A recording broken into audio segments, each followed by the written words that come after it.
Farfesa Rasheed ɗan baiwa.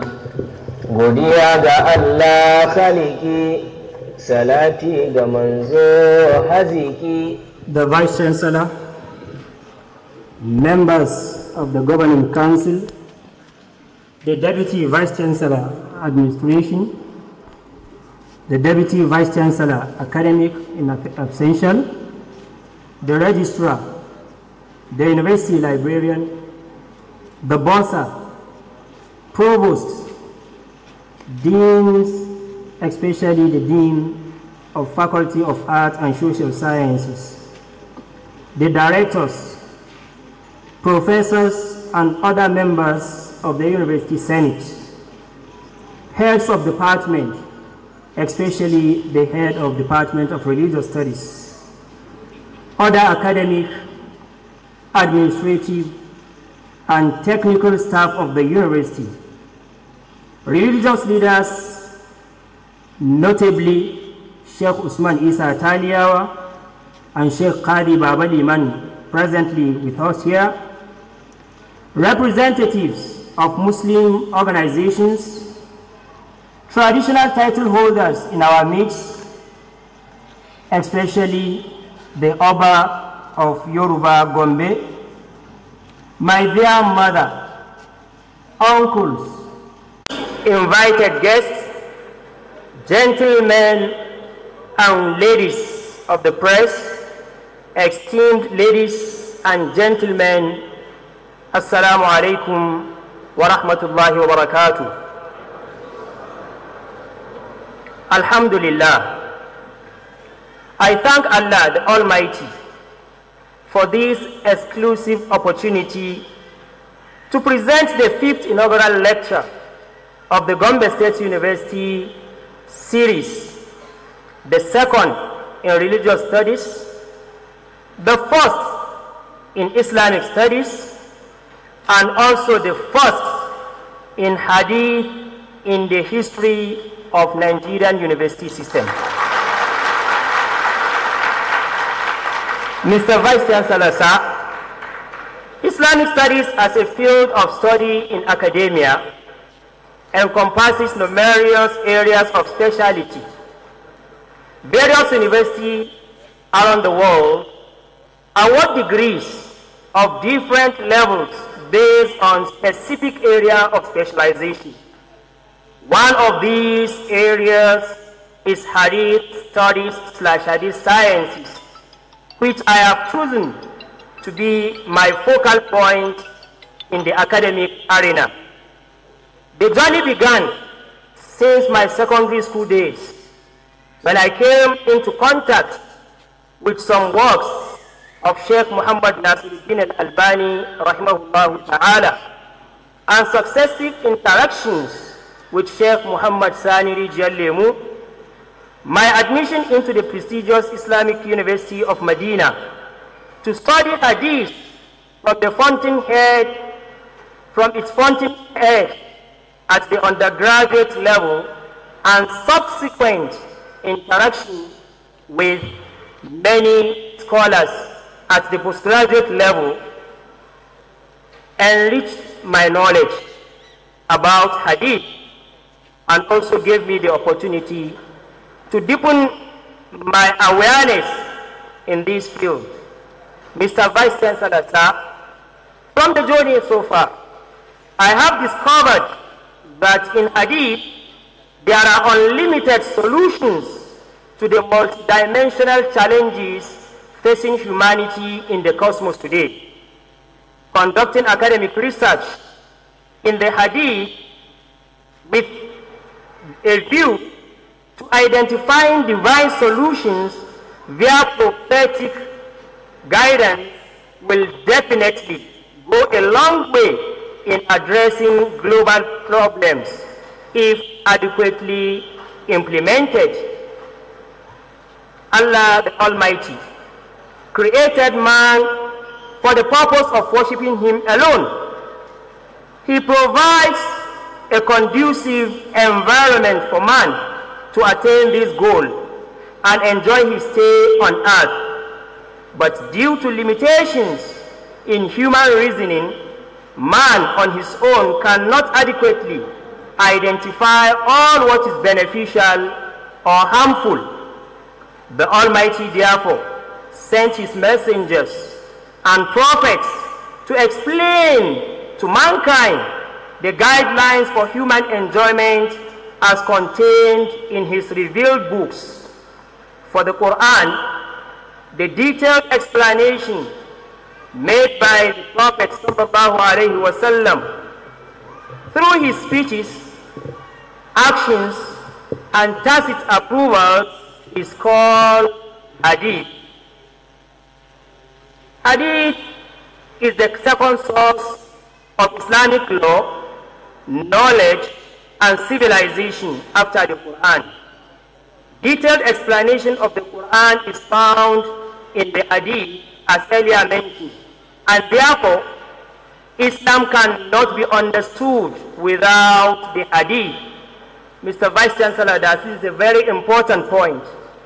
Some people are of the habit saying we only rely on the Quran, we need no hadith. Actually, they can never practice Islam as sent by Allah. Muslims, in many injunctions of the Quran, are commanded to obey the Prophet sallallahu alaihi wasallam and accept his teaching. In fact, no one shall be a perfect believer until he unconditionally surrenders himself to the judgment of the Prophet of Allah sallallahu alaihi wasallam. فَلَا وَرَبِّكَ لَا يُؤْمِنُونَ حَتَّى يُحَكِّمُوكَ فِيمَا شَجَرَ بَيْنَهُمْ ثُمَّ لَا يَجِدُوا فِي أَنفُسِهِمْ حَرَجًا مِمَّا قَضَيْتَ وَيُسَلِّمُوا تَسْلِيمًا.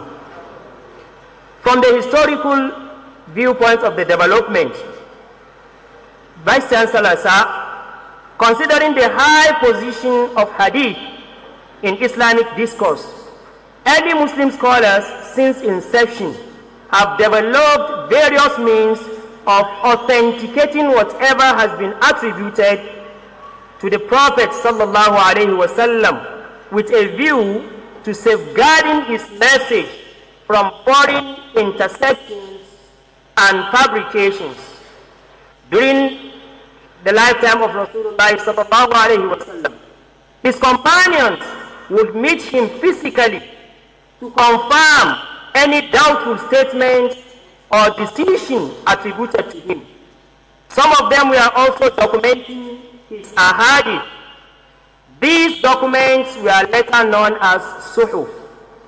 The exercise continued to the following generation, that is the generation of the tabi'un, in addition to keeping records of critical assessment of hadith narrators. It is important to note that assessing the critical assessment of narrators started earlier in order to safeguard the tradition. In the 3rd century of Hijrah, the science of hadith witnessed its golden age.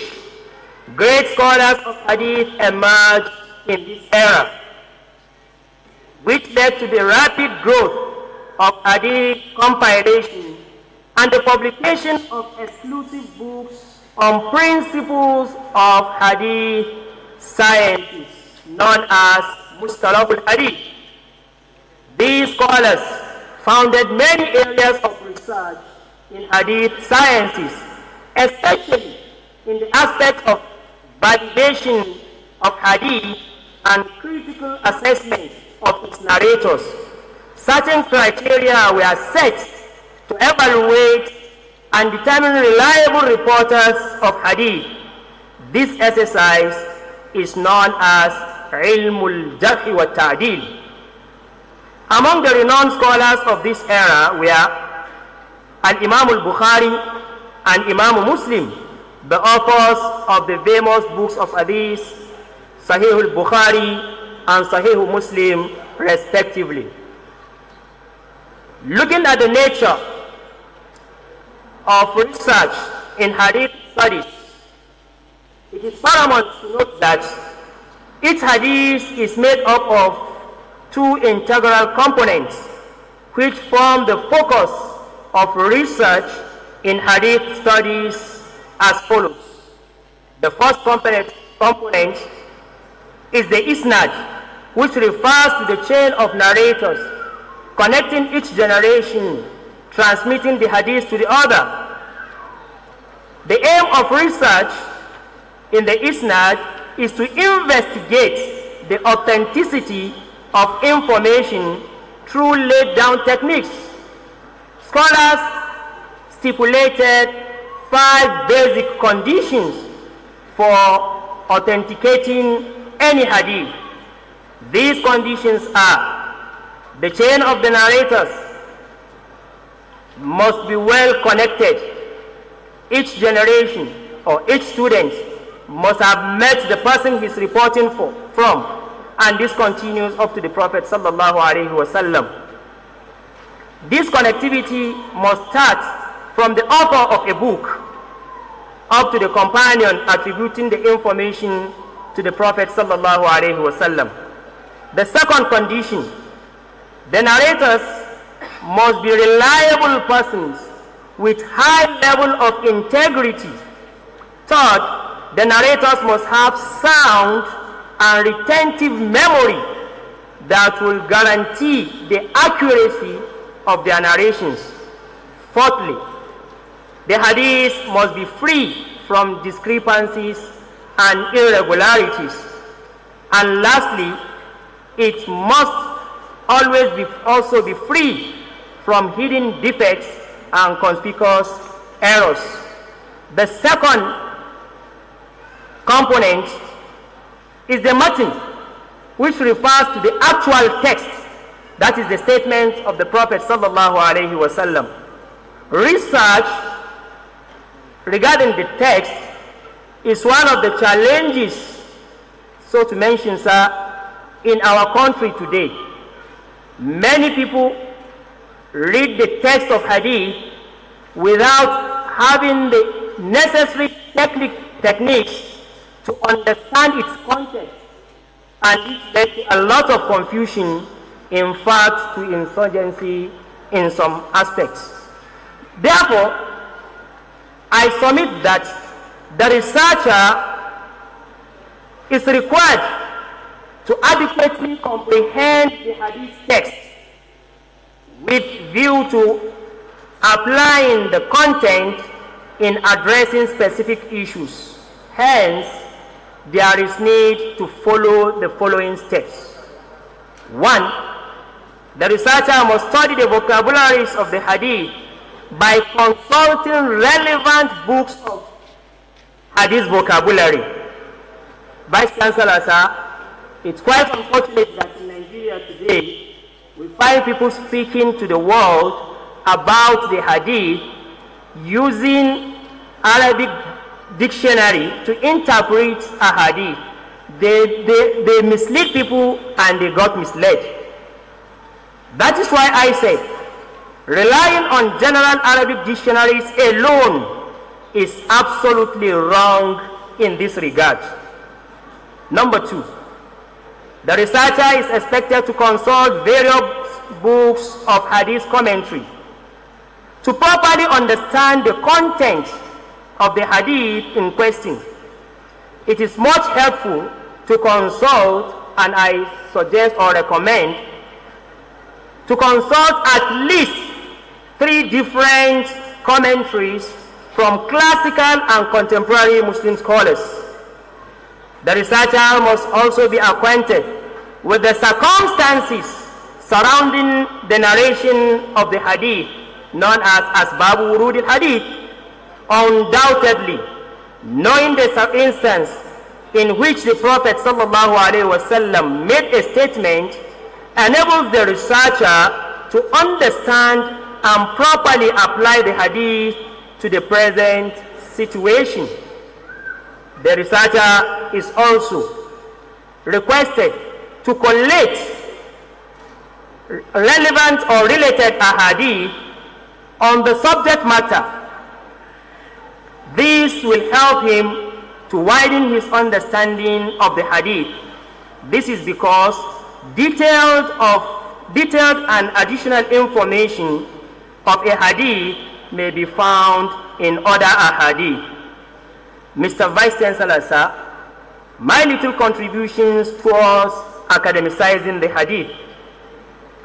Esteemed Vice Chancellor, sir, permit me to emphasize at this pivotal moment that Prophet Muhammad sallallahu alaihi wasallam was sent as a source of mercy, not solely for humanity, but for all beings that inhabit the earth.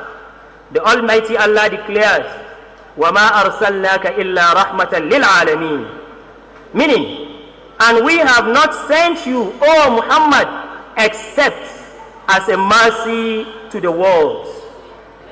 His mission was basically to relieve man of burden and enable him attain success here and in the hereafter.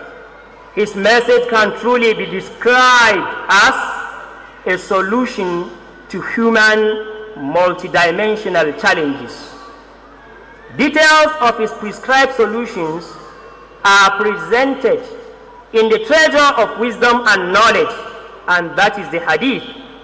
Mr. Vice Chancellor, sir, since academic research is all about providing solutions to human needs, I strongly believe that using the hadith as a manual of academic research across all disciplines will present to the world an effective and reliable remedy. Hence, I embark on my mission of academicizing the hadith with a view to contributing my quota in addressing human multidimensional challenges. So far, Mr. Vice Chancellor, in my research, I have applied the hadith to address issues on health, economy, banking, peace and security matters, endowment, and basics of Islamic research. For the purpose of this presentation, I have selected only two areas, and that is health and security, as my focal points. Hadith and health matters. Mr. Vice Chancellor, sir, in the light of the prophetic hadith which says, مَا أَنزَلَ اللَّهُ دَاءً إِلَّا قَدْ أَنزَلَ لَهُ شِفَاءً عَلِمَهُ مَنْ عَلِمَهُ وَجَهِلَهُ مَنْ جَهِلَهُ, meaning, Allah had never sent down a disease except that He has sent down a cure for it. Some people will know the cure, while others will know not. Therefore, Muslims consider scientific research in health-related matters necessary in human society.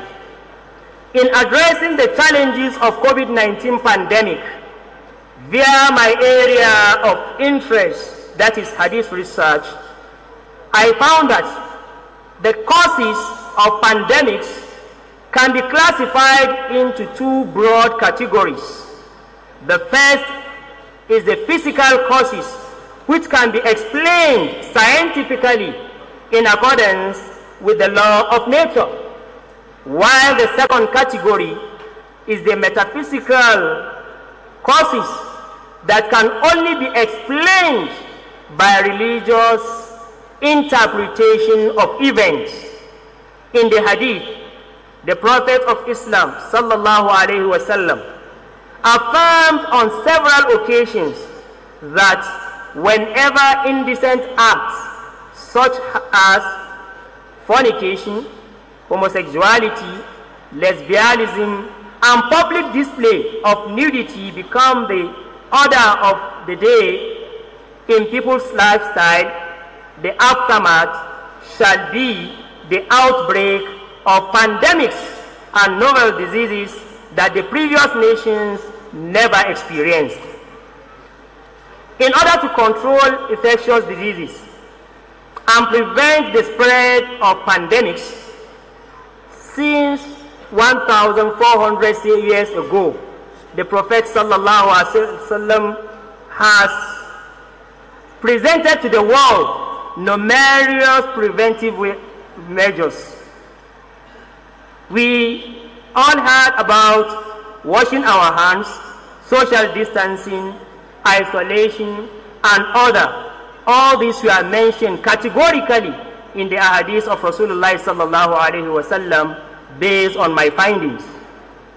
I therefore submit that until researchers acknowledge the necessity of tracing the root cause of pandemics and its preventive measures via reasoning, which is science, and revelation, which is divine text, the problem will remain unaddressed to the desired degree.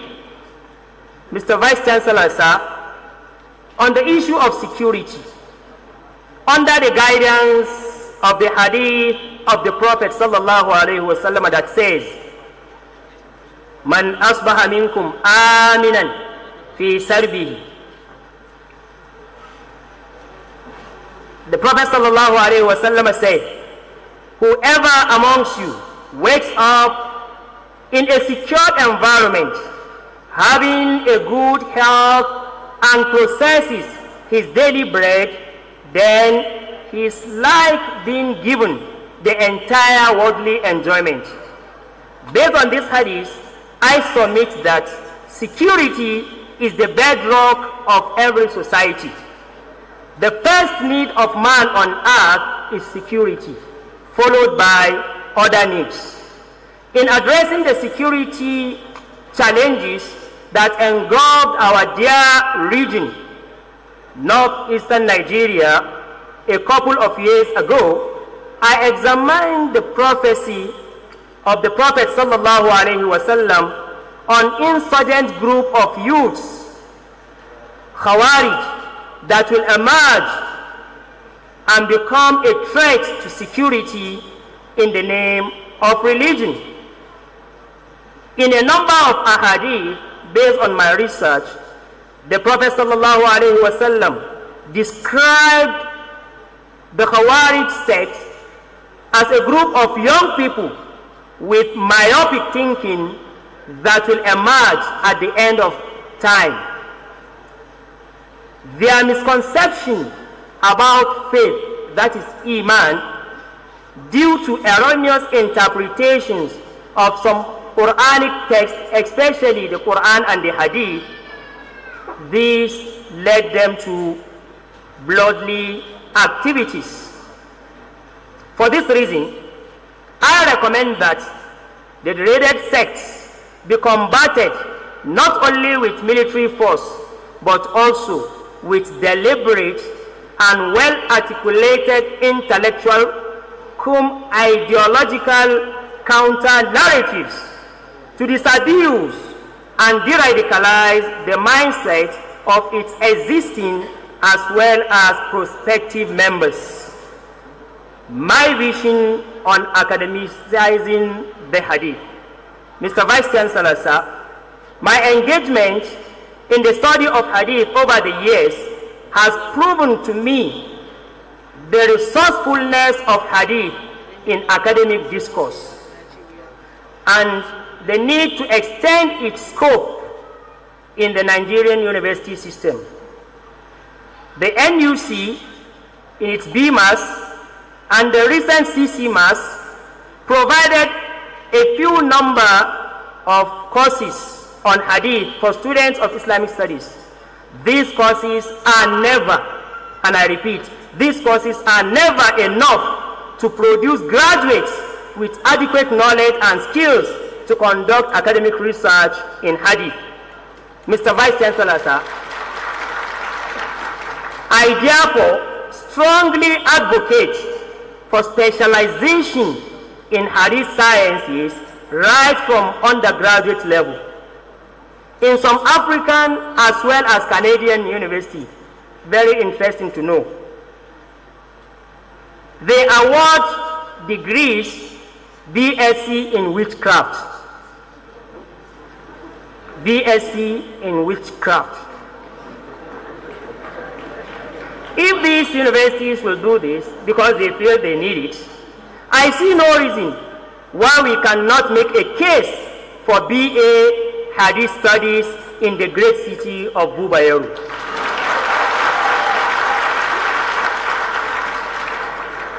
Mr. Vice Chancellor, sir, I made some recommendations.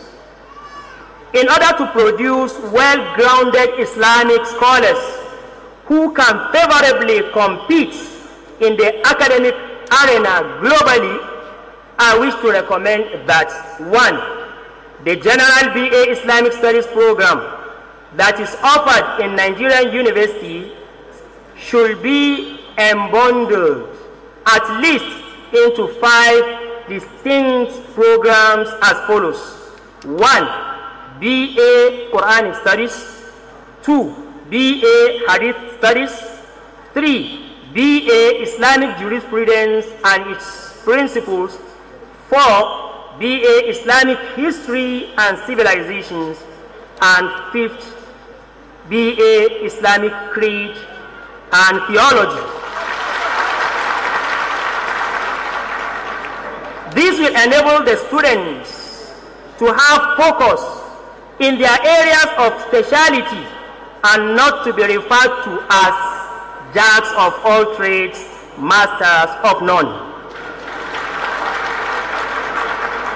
My second recommendation, Mr. Vice Chancellor, I recommend that an Arabic medium option, having students that will study Islamic studies with Arabic. I mean, they use Arabic language to communicate. I recommend an Arabic medium option for interested students of specialized Islamic studies degrees programs in Nigerian universities. This should be introduced. A student with Arabic proficiency has unlimited chances to excel in all areas of Islamic scholarship. Conclusively, Mr. Vice Chancellor, I wish to state that the resourcefulness of Hadith in academic research is marvelous. Hundreds of Hadith books and sources contain unquantifiable provisions for human needs. Unbundling the Islamic Studies program into different areas of specialization in our universities will certainly afford potential scholars the opportunity to excel in their choosing career. And I wish to say, Mr. Vice Chancellor, I would love to see the Gombawas Liban Party to start this program.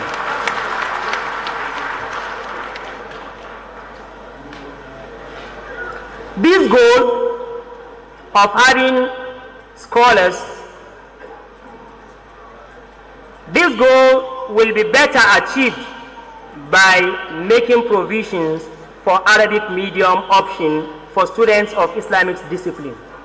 Mr. Vice Chancellor, based on my personal research and contacts, I discovered that large number of students going for BA Arabic in Nigerian university is because they don't have the option to study Islamic studies in Arabic. Researchers in all disciplines are also encouraged to explore the Hadith treasure in addressing the multidimensional challenges facing man as Allah's vicegerent on earth. Acknowledgements. I thank Allah, the All-Knower, the All-Wise, for His countless favor on me and my parents. He guided me to the right path and chose me to serve His deen and the sunnah of His beloved Prophet sallallahu alaihi wasallam in this capacity. My profound gratitude goes to my dear parents, late Alhaji Abdulganiy Abdulsalam and Hajiya Zulaifatu Yusuf, for their love, kindness, and adequate care before and after I came to this world. My father, who was so curious to see a day like this, when his own son will be delivering a professorial inaugural lecture, is no more. Father, if not for death, you will have made these events more colorful. But the All-Wise knows better why it happened this way. However, my sincere dua for you now and always is for Allah to grant you Jannatul Firdaus. My amiable mother, Atoke Omababa Latunsi,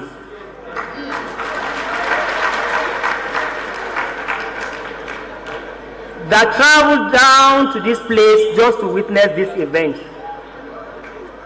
Mother, you sacrificed all you could to see me succeed in life, even when the challenges of life almost pulled me down. You stood by my side and gave me the moral and financial support needed to keep me moving forward. May Allah reward you with the best of rewards. I always pray for you and my father. Rabbi irhamhuma kama rabbayani saghira. My sincere appreciation goes to the Vice Chancellor, Gombe State University, Professor Aliu Usman El-Lafati, for the opportunity he has given me that enabled me to stand here today. Sir, I thank you for making me part of your administration and for the support I receive from you in discharging my responsibilities as your appointed Director of Academic Planning. Sir, I would like to use this medium to congratulate you and the 5th Council of our great institution for making history as the first university to produce a professor of Hadith Sciences in northeastern Nigeria, and the 3rd in the history of Nigerian university. The first person was promoted to the rank of professor in Usman Danfodio University, Sokoto, Professor Mansour Ibrahim, and the second one, University of Ilorin, that is Professor Imam Ali Agan, in 2017, 2019 respectively, and the Little Rasheed in 2020. My Vice Chancellor, sir, may Allah reward you in abundance and grant you a successful and joyful completion of your tenure. I also extend my sincere appreciation to the pioneer Vice Chancellor of Gombe State University, Professor Abdulganiy Mahdi rahimahullahu ta'ala. I appreciate his successor, Professor I.M. Umar. I appreciate the chairman of pre-convocation and professorial inaugural lecture, a father indeed, Professor Muhammad Guramaduku, and the entire members of the university community for the respect, affection, concern, and cooperation I receive from you all. May Allah the Almighty forgive Professor Abdulganiy Mahdi. May he crown all our efforts with great success now and forever. I remain grateful indeed to my friends and brothers in Islam, especially Dr. Dahiru Inwa Ibrahim and Dr. Umar Garba Dokaji, who were instrumental to my coming to Gombe State University. Malan Dahiru called me, I think, more than probably 17 times on phone call that he wants me to join this family. May Allah Ta'ala reward them. They also made me feel at home despite the distance from my biological relatives. The Arab will say, Rubba akhil laka lam talidhu ummuk. A brother of yours may come from a different mother. May Allah count all my righteous acts part of their good deeds. I cannot forget to appreciate all my teachers and mentors under whom I passed through to attain this level. I also express my deep appreciation to all my esteemed uncles, brothers, and sisters for invaluable support and sacrifices. I cannot thank you enough, but I will forever remain grateful to you. Jazakumullahu khairan. My dear wives and children, I thank you for your love, care, concern, and prayers. I sincerely appreciate you all for being considerate. I have not been giving you the time and attention you deserve due to the time-consuming nature of academia. May Allah bless us to reap the fruits of our labor here and in the hereafter. I thank you all for listening. Wa akhiru da'wana anil hamdulillahi rabbil alamin. Wassalamu alaikum wa rahmatullahi wa barakatuh.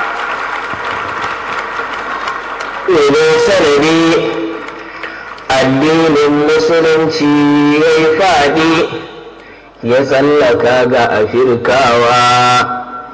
Ubangiji kai min nufi bayan fatahi, mai riwaya mai nakali kana in sharhi. Assalamu alaikum, brothers and sisters. Can we rise up?